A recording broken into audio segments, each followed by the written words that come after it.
En 1993 apareció en la puerta de la casa Lisa, un bebé de 9 meses.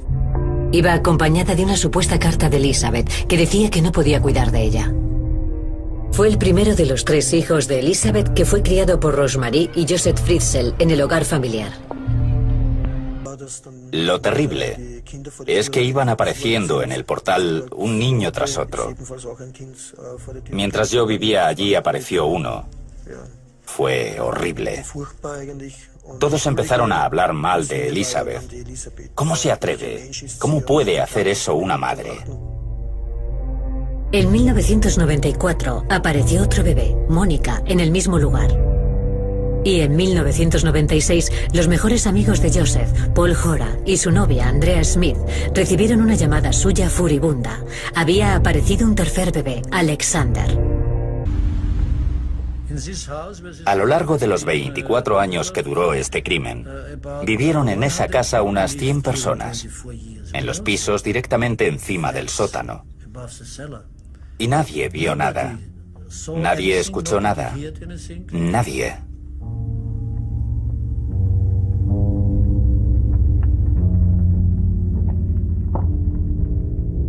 El 28 de abril de 1996, Elizabeth dio a luz a gemelos, Alexander y Michael. Michael murió a los 3 días. Según Elizabeth, Joseph incineró el cuerpo del bebé en el horno de la casa y esparció las cenizas por el jardín. Tras la detención de Fritzl, la doctora Adelheid Kastner, psiquiatra forense, fue la encargada de producir un informe psiquiátrico sobre el detenido, para cuya realización se entrevistó con él 6 veces. Yo nunca considero a ninguno de mis pacientes como un monstruo. Siempre veo a la persona y siempre tengo interés por ver cómo es. La gente puede sorprenderte. Pueden resultar ser muy distintos de como te esperabas. No soy alguien que pudiera abusar de niños. Eso empezó después, mucho después, cuando ella ya estaba ahí abajo. El incesto puede nacer de una sensación de que estás en tu derecho, de que tu familia te pertenece y de que todos ellos están ahí para tu disfrute. Yo sabía que Elizabeth no deseaba las cosas que le estaba haciendo.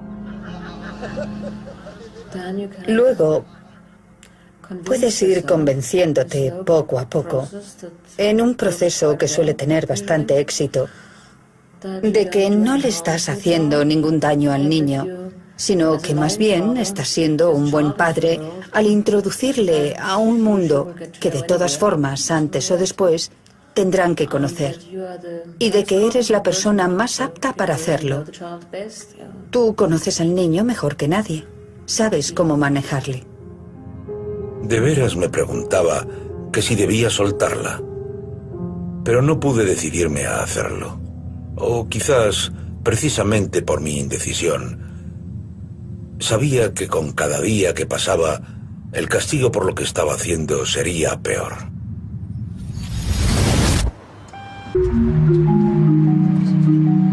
...19 de abril, sábado por la mañana en Amstetten, una pequeña localidad a 112 kilómetros de Viena. A las 7 de la mañana un hombre llama a la ambulancia local diciendo que una joven, Kerstin Fritzl, está gravemente enferma. Una ambulancia y personal sanitario se desplazan al número 40 de la calle Eimstrasse, la calle de Joseph Fritzl.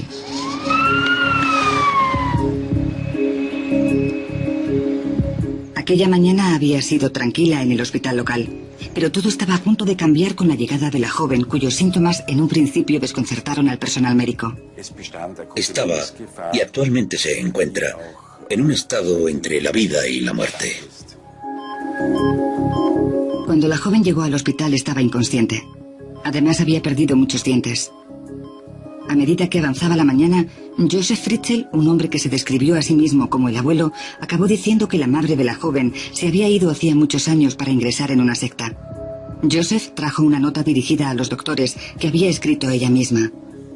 Por favor, ayúdenla. Kerstin tiene mucho miedo a los extraños. Nunca antes ha estado en un hospital.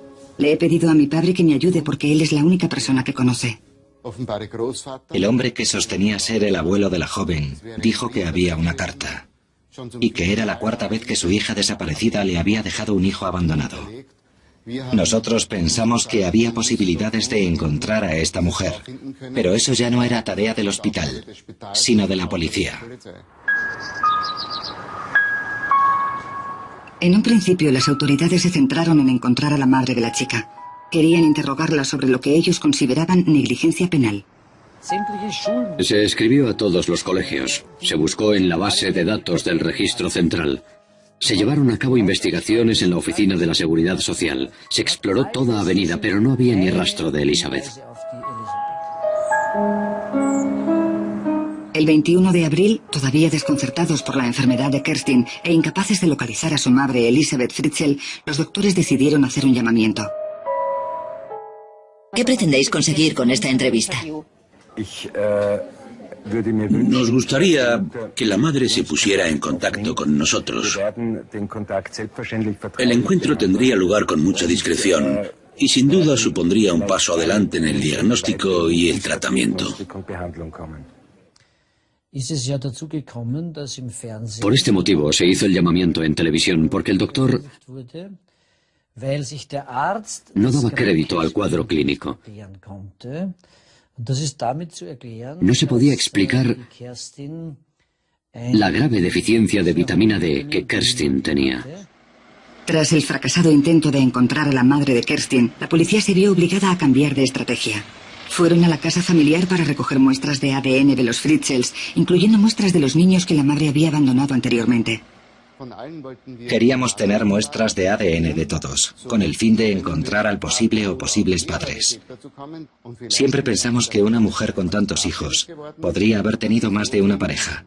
Una de ellas podía tener incluso antecedentes penales. El señor Fritzl no tenía tiempo para tomarse muestras de ADN y no hacía más que posponerlo, alegando que tenía mucho que hacer.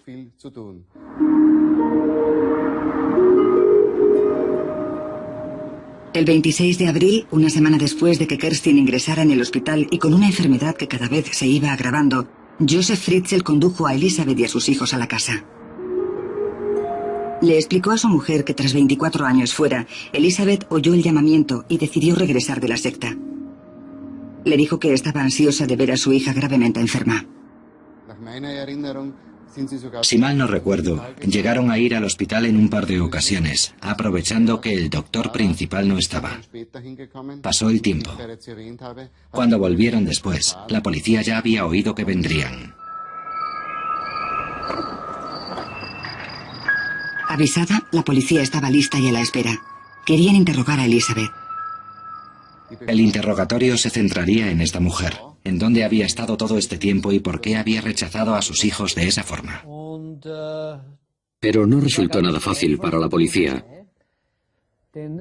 ya que Elizabeth no estaba dispuesta a hablar. A medida que caía la noche, la verdad salió a relucir. Ella afirmaba que tenía una historia que contar, pero que solo lo haría a condición de no volver a ver a su padre. Lo que Elisabeth Fritzl tenía que decir conmocionaría al mundo. Tras asegurarle que así sería, a continuación, sin pausa alguna y en apenas 2 horas, relató los 24 años que había permanecido en el sótano. Aún tiemblo al recordarlo.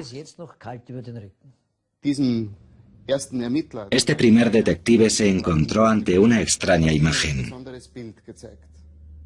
Observó a esta mujer, su apariencia física. Y no quiero entrar mucho en detalles, pero solo con mirarla, podías creer que llevara encarcelada muchos, muchos años.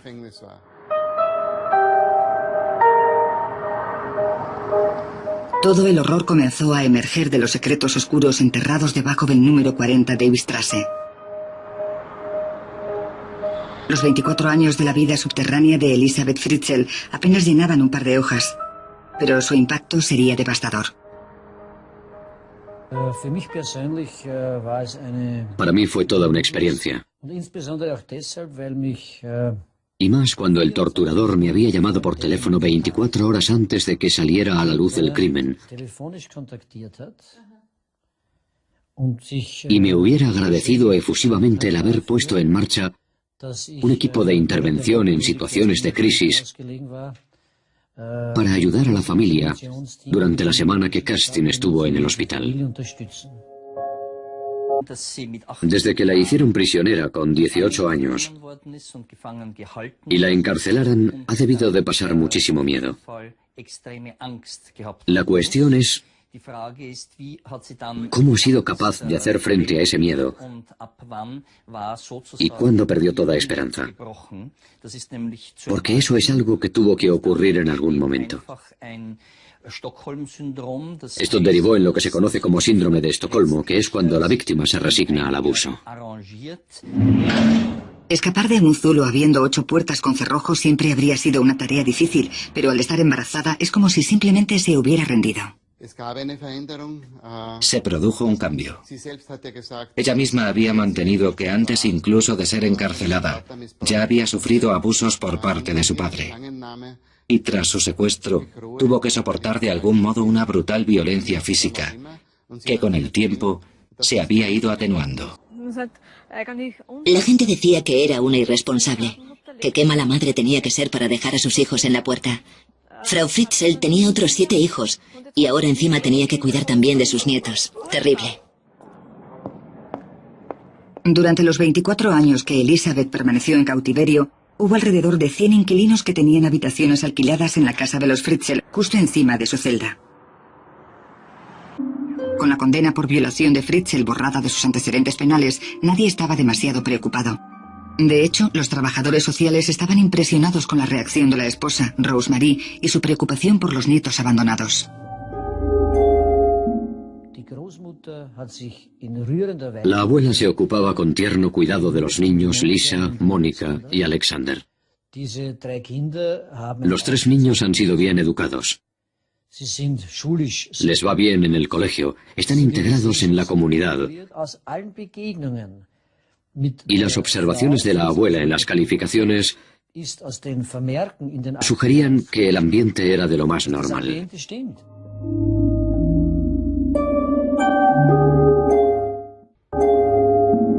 La gente mostraba simpatía por la pareja mayor que inesperadamente vio crecer su familia.